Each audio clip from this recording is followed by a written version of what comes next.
When mentioning by Baoshan, we believe that Wu Ziming's greedy and short-sighted thoughts towards the money from Taiwan gave birth to a plan to get rid of Wu Ziming.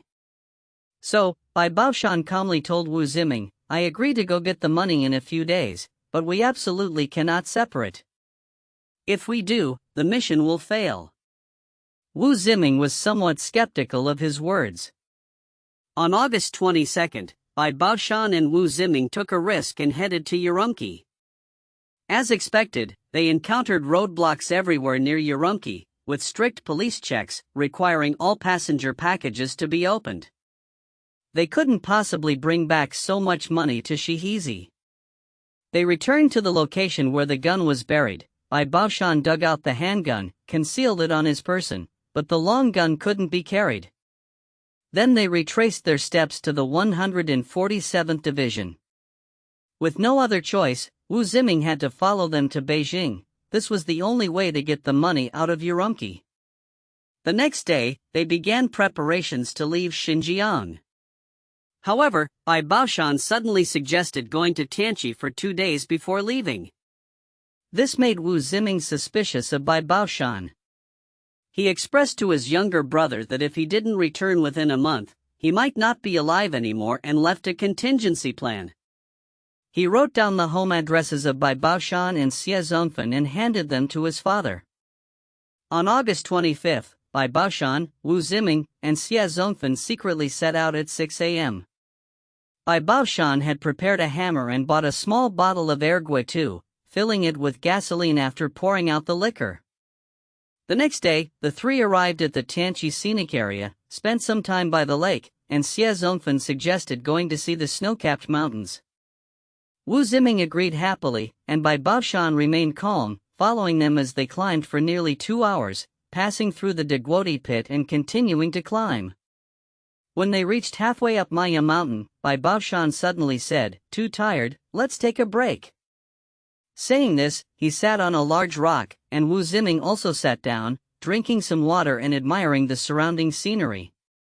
At this moment, Bai Baoshan suddenly stood up, quietly took out an iron hammer, and, while Wu Ziming was off guard, fiercely smashed it toward the back of Wu Ziming's head. Wu Ziming was frightened, screamed, and crawled down the mountain in a panic.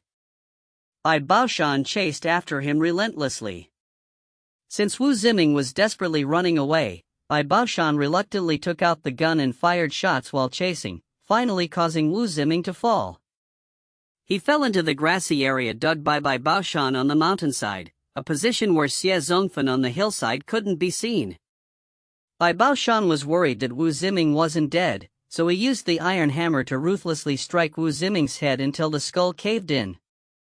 After about 4 to 5 minutes, Bai Baoshan, carrying Wu Ziming's military bag, dagger, and the iron hammer used to kill Wu Ziming, returned to the top of the mountain.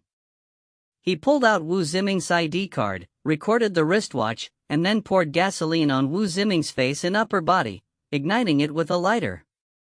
Bai Baoshan only left after seeing Wu Ziming's face burnt, teeth exposed, and buried Wu Ziming's ID card and other items in another location.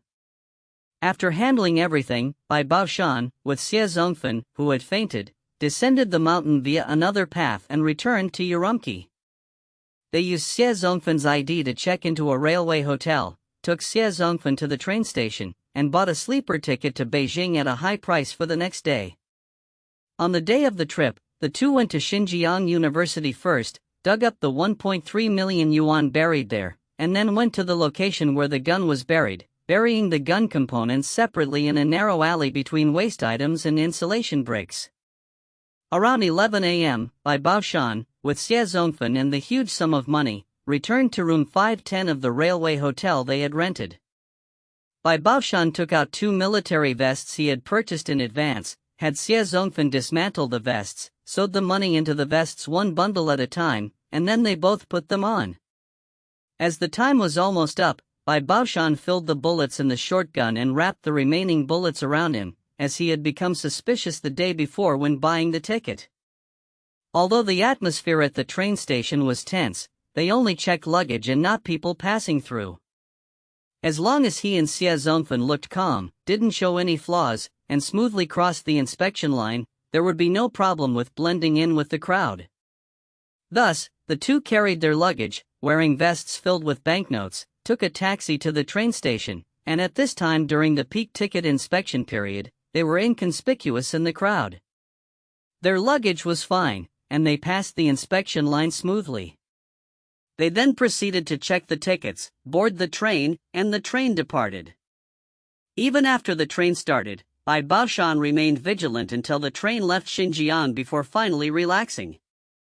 On August 31st, Baoshan returned to his mother's house in Modinku, Beijing. He found a locked drawer, where he locked the money and gun inside.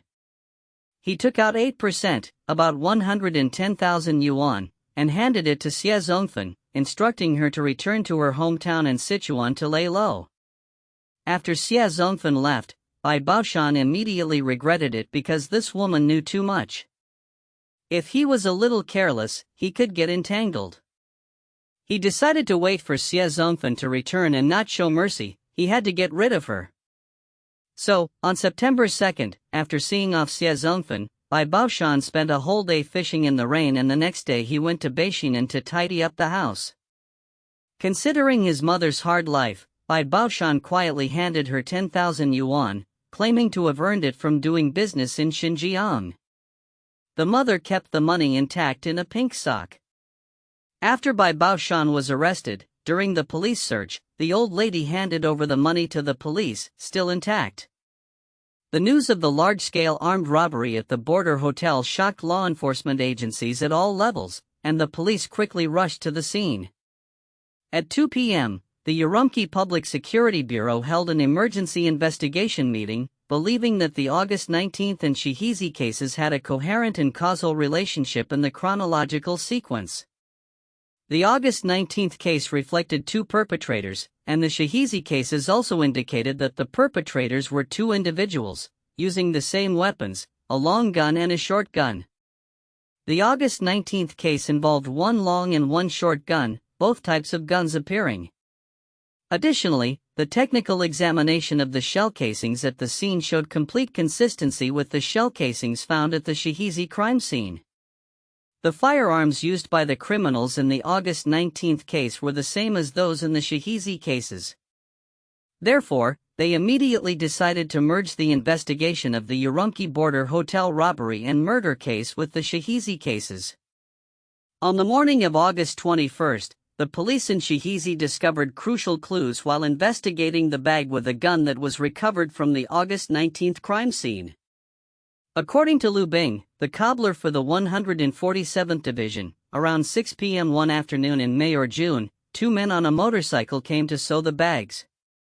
The situation of these two men matched the criminal profile extremely well, but there were two flaws.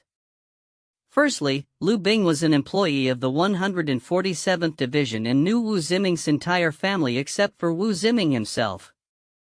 Secondly, Lu Bing had some intellectual limitations, but he firmly stated that the person speaking the local dialect was a tall person, while the small one spoke well and was from Hebei or northeast China, contrary to what the police knew. Despite these challenges, Lu Bing had the longest contact with the criminal suspects, and his provided leads were considered quite credible, causing some confusion for the police. Nevertheless, the conclusion was clear: the residence of the criminal suspects was near the 147th Division.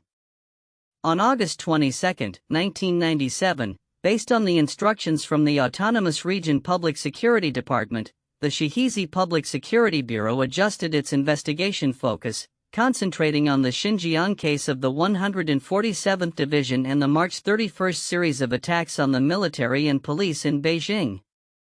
However, there were significant differences in the targets and modus operandi. First, the attack locations were over 3,000 kilometers apart, and in the Beijing December 16 case, the criminal suspects used Type 81 automatic rifles, whereas the Xinjiang telegrams to the Ministry of Public Security had identified Type 56 automatic rifles at the time. Nevertheless, due to concerns about the capital's public order and the sensitivity of the case, the Ministry of Public Security's 5th Bureau still requested the cases to be merged. The crucial link for merging the cases was first to determine the type of gun. Therefore, through detailed comparisons by the technical department and accurate identification by bullet and gun experts, the conclusion was reached that the gun was not a Type 56 automatic rifle but a Type 81 automatic rifle.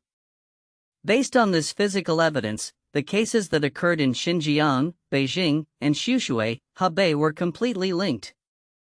Continued investigation and evidence gathering revealed that by Baoshan, the criminal suspect in the Xinjiang case, matched the physical characteristics and modus operandi of the perpetrators in the March 31 series of attacks in Beijing.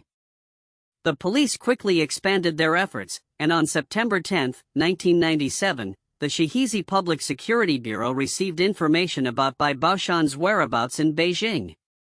They immediately contacted the Beijing Public Security Bureau, and joint law enforcement action was initiated. On September 11, 1997, at around 9 a.m., police from Beijing and Shihizi arrested Bai Baoshan in a hudong in Beijing's Xuanwu district. During the arrest, Bai Baoshan resisted fiercely and fired several shots at the police, resulting in one police officer being injured. After a brief struggle, Bai Baoshan was subdued and arrested. Following his arrest, a search was conducted, leading to the discovery of the 1.2 million yuan military vest and other items related to the Xinjiang case. The arrest of Bai Baoshan and the subsequent investigation into the series of cases marked a significant breakthrough for law enforcement. The collaboration between different law enforcement agencies at the regional and national levels played a crucial role in solving these complex and interconnected crimes. The comprehensive evidence gathered from different crime scenes and the determination to merge seemingly disparate cases ultimately led to the successful resolution of the investigation.